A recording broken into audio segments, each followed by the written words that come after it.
Okay, we are back at it again with another weird outfit and my dignity not intact. These intros keep getting weirder. Okay, anyway. I lost my bookmark. Anyway, Libby and the class election, chapter 8. Libby awoke with a start as the bus pulled to a stop. Oh my god. I'm stupid.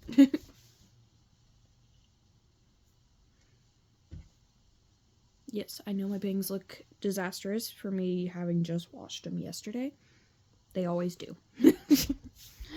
Anyway. It took her a moment to remember where she was and what was going on. School bus, wish world, wish fulfillment. Okay, actually, I need to go do something. One sec. Okay, we're once again joined by my mom's cat, who thinks it's funny to yell at me, so ignore him. I left my glasses in the bathroom. Okay, he might put his tail on the camera. Nice nap, said the young male... Oh, sorry. Nice nap, said the young male wishling as he stood up. Libby nodded. She felt very refreshed, actually. After she and her classmates got off the bus and headed to their classroom, they had scrambled to get their bags packed up before the final bell. It was time to go home. Libby, of course, had no place to go home to, so she was up for anything. Hopefully something election-related. Here you go, said Miss Blackstone, walking to Libby's desk and handing her a thick book. Everyone, your math homework for tonight is section 3, pages 15 through 17. Libby's eyes lit up as she grasped the book in her hands. She flipped through the pages, marveling at the thinness of the paper and the way it was printed on both sides. She hugged the book to her chest. The girl in the seat in front of her turned around. Wow, she said. I've never seen anyone so excited about math homework before. Ava leaned on Libby's desk and zipped up her silvery backpack. Homework will be the death of me, she groaned, making a gruesome face. I wish we didn't have any tonight. Sorry, I'm trying to take a focusing thing right now. Oh my god, not again. Not again. Libby pricked up her ears when she heard the word wish. Yeah. She really wanted her wisher to be happy. Surely that meant helping her with any extra little wishes that came up when Libby was around. It couldn't hurt to have a happy wisher. She was sure of it.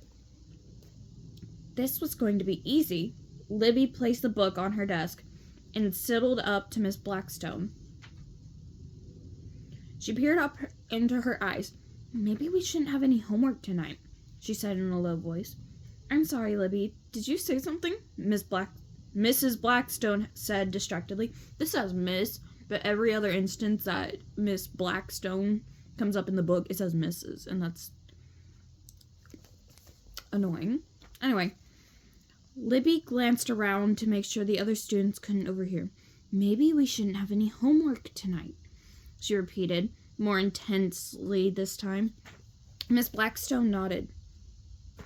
Again? Maybe we shouldn't have any homework tonight, she said loudly. The class cheered and happily returned their textbooks to their desks. Wow, Libby heard Ava say. Sometimes wishes do come true. Just like that. Ooh. All I see is red. Anyway. The bell signaling the end of the day rang, and the students streamed out of the classroom, still cheering. Libby followed along as they merged with other kids in the hallway and marched down the stairs past the auditorium and out of the door in the yard. She lost sight of Ava and wandered around the schoolyard in search of her, dodging flying balls and running kids. She finally found her in Waverly chatting in the corner of the yard. She couldn't help noticing that Waverly had a look on her face that Libby was beginning to recognize, one of irritation.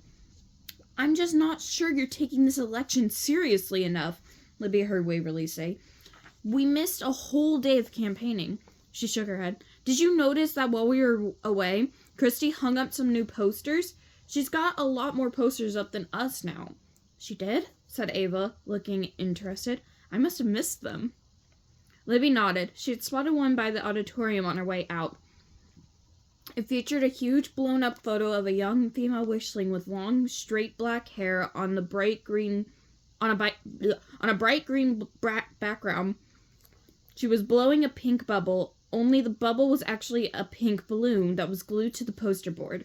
The copy read, "Don't blow it. Vote for Christy." Libby joined in the conversation and described the poster to Ava. I remember doing something like that when I was like a kid. We did almost the exact same thing, except for I didn't know how to blow a bubble with bubblegum yet. Ava laughed out loud. What a funny idea, she said. Christy always has such... Correction, said Waverly exasperatedly. It's a lame idea. She's making a joke out of the election. I didn't like them at all. Plus, now she's handing out bubblegum to everyone. She pointed to a boy who was walking by, chomping away, his cheeks stuffed with bubblegum. Everyone knows you're not allowed to chew gum on school grounds. She pursed her lips. She's not following school rules. Maybe I should report her to the... Don't do that, said Ava quickly. Hey, I have an idea. Let's make some cool posters of our own. I got all the art supplies at home still. Yes, that's exactly what Libby was hoping for. She was excited to see Ava working to make her own wish come true. I'll help, she offered, but the two girls stared at her expectantly. What? Said Libby, shrugging. Don't you have to ask your mom first?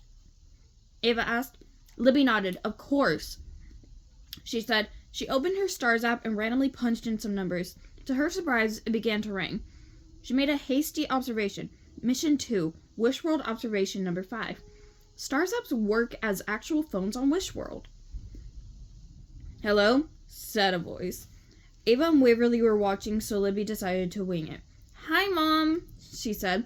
Can I go to my new friend's house after school? Sorry, I think you have the wrong number, said the voice on the other end. Libby had an idea. Oh, you have work dinner tonight? She said. She paused. Okay, I'll ask.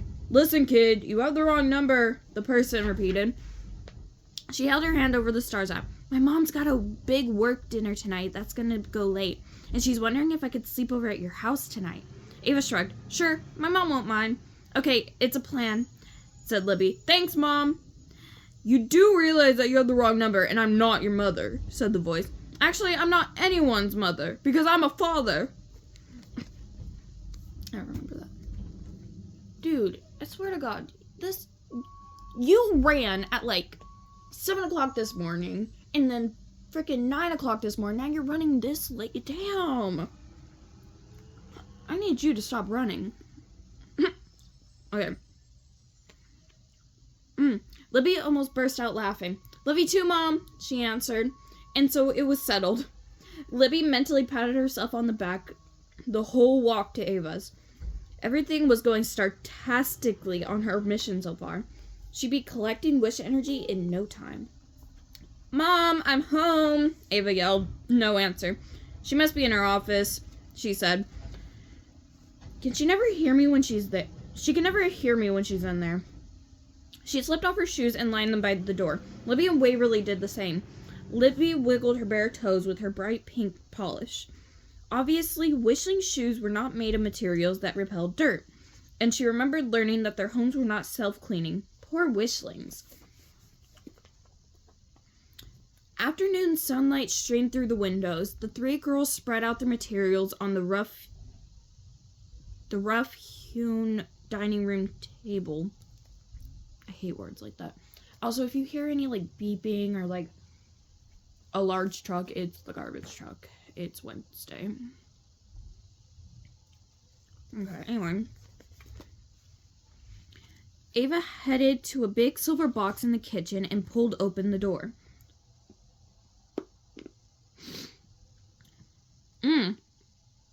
The lighted interior revealed shelves filled with different foods and drinks. Can I get you anything? She asked. Both Libby and Waverly asked for water. Oh my god. Mission 2. Wish World Observation number 6. Wishing food apparently does not keep constant optimal temperature and needs to be stored in large cooling devices. Oh my god, it's happening again. Oh my god, right as I... Okay. As soon as they were settled, Waverly produced a notebook and a pen from her backpack. Let's come up with some new slogans, she said. I have an idea, Ava said softly. She looked excited to share it. Hey, remember last Halloween when Christy and I went as prisoners in those striped costumes? We could take that picture of me and draw bars in front of my face, and the message could be, Wanted, Ava for president. She smiled at Waverly expectantly. No way, said Waverly. Too gimmicky. How is anyone going to take you seriously as a candidate? Ava's face fell. Libby thought fast. Well then, how about a picture of Ava with a caption, she suggested. Something fun and memorable, like, vote for Ava. Her voice trailed off. What rhymes with Ava? How about fava? Suggested Ava. Do me a favor and vote for Ava. She pronounced it fava. That's cute, said Libby. Waverly made a face. That's terrible, she said. Ava bit her lip and tried again. Vote for Ava, she's got flavor. Oh, that's good, said Libby. Very catchy. Waverly wadded up a napkin and threw it at Libby's head. Oh, damn. No offense, guys, but those really stink. Ava didn't look so sure. I think kids like fun stuff, she said. It makes them laugh. It's memorable. She looked away. I know I do. And so does Christy, she muttered.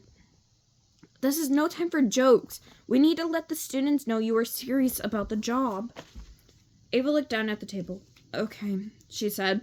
Waverly stood up. Can I go to your room to get the supplies? She asked. Sure, said Ava. Libby put her hand on Ava's arm, and as soon as Waverly left the room, I thought those ideas were great, she said. You should just tell Waverly you want to do something fun. It's your campaign. Ava shook her head. No, I guess she's right, she said. Elections should be serious, she sighed. Nothing really rhymes with Ava anyways. I got it, Waverly said, returning with the stack of poster board. No gimmicks, no rhymes, and certainly no costumes. We'll take a picture of you looking responsible. We'll print it in black and white with the words, Vote for Ava. Simple, classic, effective. Trust me, it's the best way to go. Ava thought for a moment. Okay. She finally said, Are you sure? Libby asked worryingly. You guys have to trust me, Waverly repeated. I know what I'm doing. Libby sighed. She hoped that Waverly was right. After taking 53 photos of Ava with her phone, Libby counted. Waverly was finally convinced they had the right one. It was the perfect combination of serious and approachable, per Waverly. Though they all looked pretty much the same to Libby, save the one she liked best, in which Ava was crossing her eyes and making a goofy face. Libby had overheard Ava muttering, I wish this was over, under her breath, so she had concentrated on making sure that the 53rd photo was indeed perfect. They printed 20 copies in black and white, classic and classy, Waverly had proclaimed, and glued them to the poster boards with the word vote on top of the photo and for Ava underneath. Libby turned to Ava. What do you think? She asked. Ava opened her mouth as to say something and then shrugged. They're fine, she said. Waverly looked down at the posters. You know, she said, I think I love them. Love what? Someone said. Oh, hey, Mom, said Ava. Waverly was just saying that she loves the campaign posters we made. Libby looked up. Ava's mom wore black-rimmed glasses and had short red hair, which she pushed behind her ears. She was wearing jeans and a faded red hoodie. She looked at the posters and smiled. Very nice, girls. A little serious, but I guess that's the point. Are you hungry? She inhaled deeply. Anyone smell spice cake? She sniffed again. With cream cheese frosting. Ava gave her mother a funny look. This is Libby, the new girl at school. She's helping out with the campaign. She's going to sleep over tonight. Ava's mom smiled. Sounds good. Then she stole a glance at the large timepiece that hung on the wall. Yikes, she said. Sorry, I was busy working and didn't realize how late it was.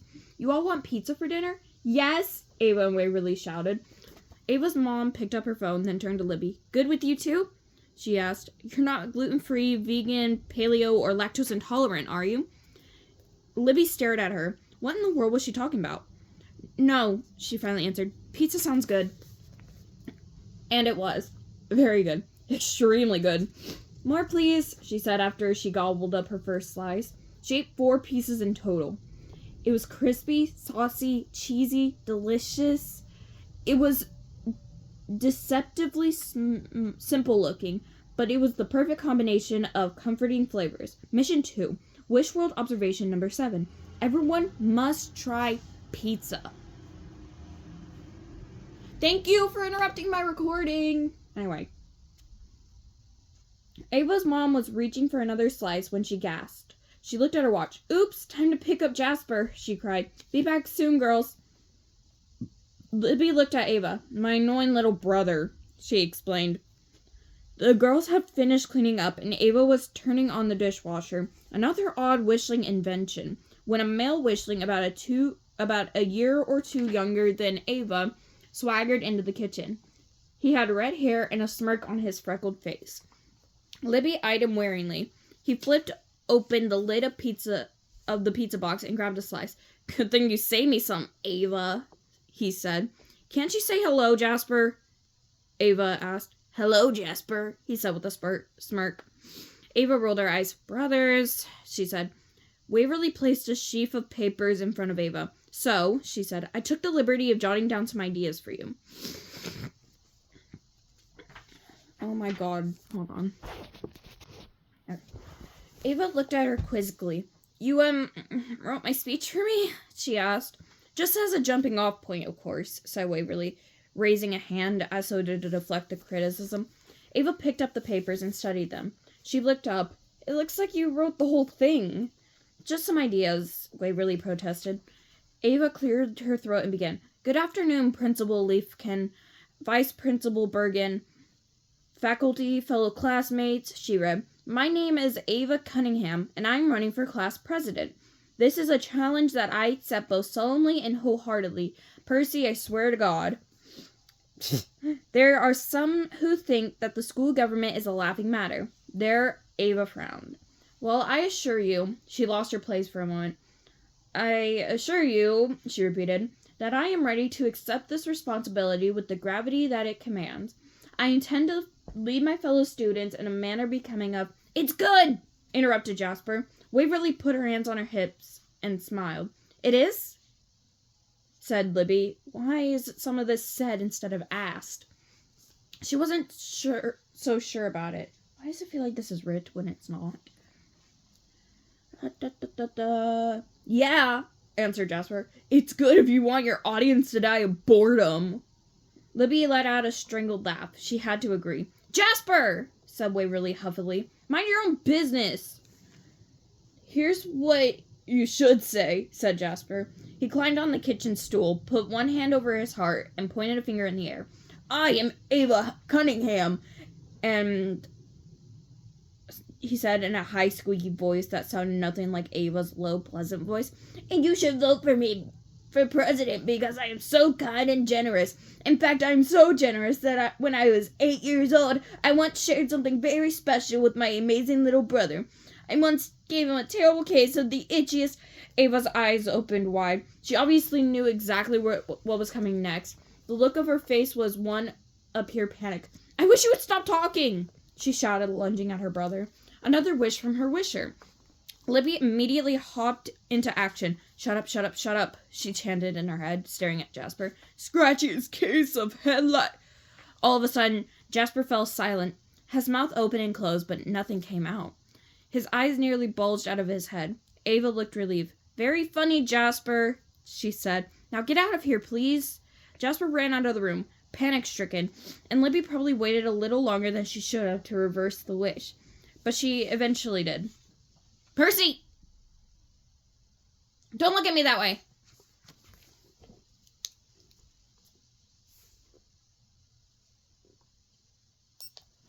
Yeah, that's what I thought. Okay, anyway, sorry, that's to get him to listen.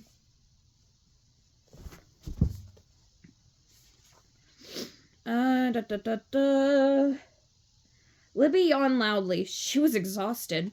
Keeping you up, I see, said Waverly. Now let's get back to the speech. Ava gathered up the notes and took a deep breath. She looked at Waverly. So I was thinking of maybe starting with a joke to loosen up the audience. Have you ever heard this one?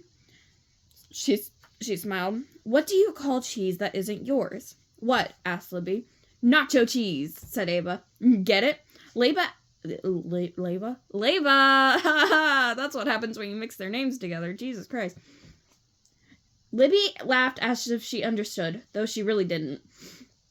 Ava smiled. Then I could go into my campaign promise about improving the school lunch menu selections. What do you think? Waverly looked slightly annoyed, shook her head. Stick to your message, Ava, she said. You are the serious candidate. Leave the jokes to Bubblegum Girl.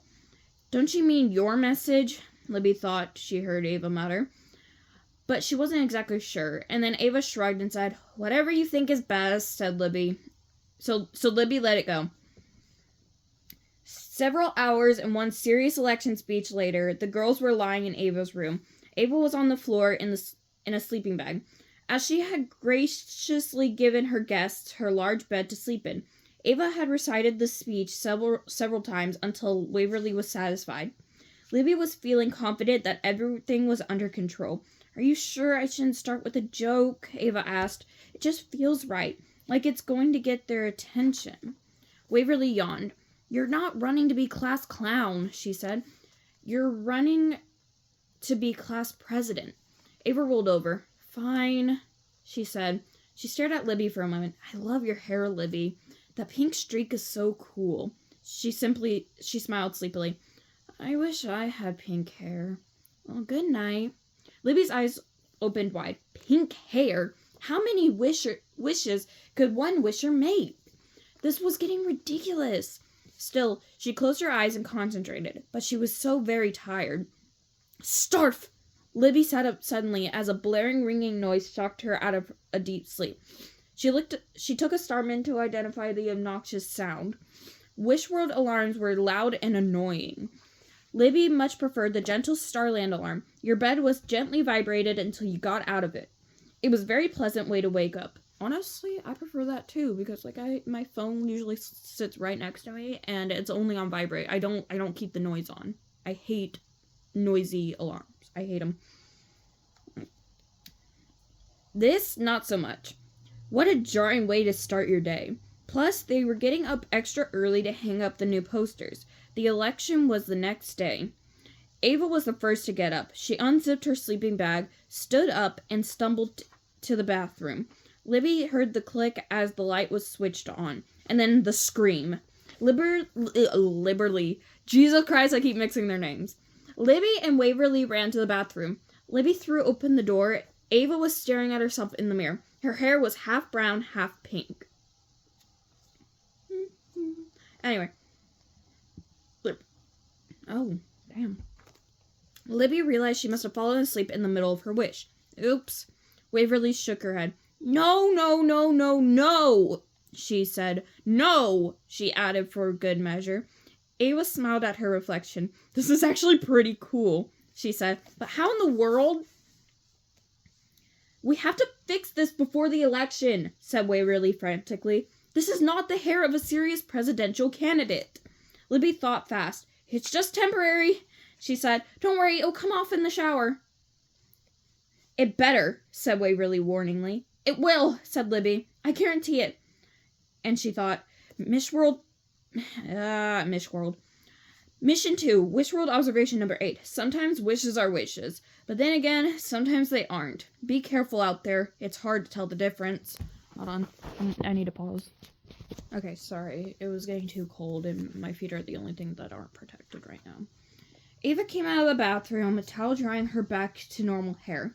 Libby went in next and found that Ava had left her a change of clothes, a tube of something minty called toothpaste, and a brand new instrument, still in its packaging. A toothbrush. Libby stood in the bathroom, staring at the toothbrush. She stuck it in her mouth and moved it around. She couldn't be entirely sure she was doing it correctly. Was it up and down or side to side? She missed her tooth light. Libby had been desperately avoiding mirrors since she had arrived, knowing she would be horrified by her dull wishling appearance. And she was. She gasped at her plain brown hair, her flat-looking skin, what she wouldn't give for a little sparkle. She was feeling so tired, too, which made her look extra unsparkling in her opinion. Suddenly, she remembered her mirror mantra. She stared at her reflection and spoke the words, "It's all in the balance, glimmer and shine." She grinned as her appearance was suddenly transformed, and she looked as she did on Starland. Her eyes lit up, and she touched the mirror. How she missed her long, flowy pink hair and glimmery skin. How did wishlings deal with it being so boring and uninspiring all the time? Okay, so each Star Darling's mirror mantras are different. It's not just the same one. The freaking glow for it, it's your time to shine, or some bullshit like that. Libby's mirror mantra had given her the burst of confidence and energy she needed. When they arrived at school, she bustled around the hallway, wanting to get the posters up before the rest of the students began trickling in. They had an election to win, and the next day she would have some wish energy, a lot of it, she hoped, to collect. She glanced down at her wish pendant, dangling from her neck. Starf. Her wish energy was getting low.